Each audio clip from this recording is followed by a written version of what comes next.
quarta atitude que a gente precisa evitar, porque ela assassina a nossa autoestima, desequilibra, é colocar, entenda bem, o padre vai explicar, colocar sempre os outros em primeiro lugar.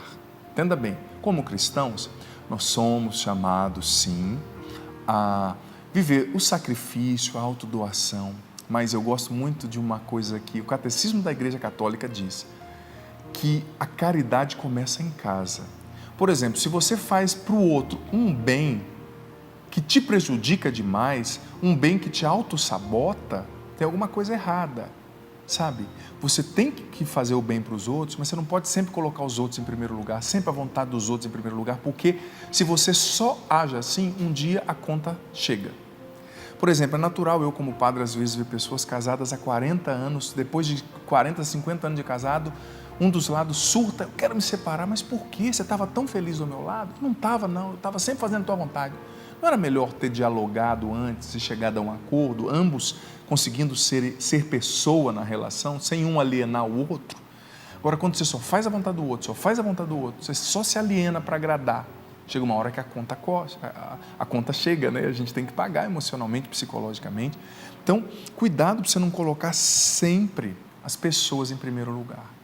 Sempre. Ame sim, seja altruísta, mas entenda que você precisa cuidar de você também.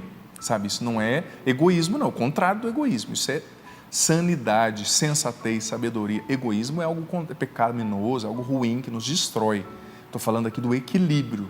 Porque tem gente que se aliena só para fazer o que o outro quer e no fundo, tem autoestima tão baixa e usa como desculpa, eu sou bom. Não. Você tem que ser bom, mas você tem que ser bom para você também.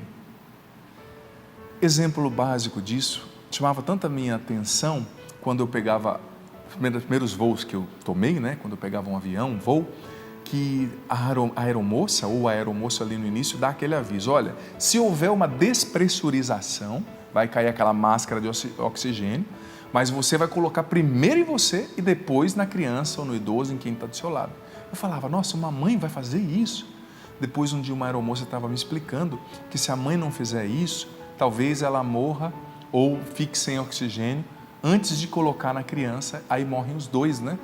Então, a mãe tem que colocar nela a máscara para depois ter condição de ajudar a criança. Ou seja, isso é uma sabedoria, um exemplo simples, mas que mostra que você tem que colocar a máscara em você, porque senão você fica sem ar, você não vai conseguir ajudar ninguém, né?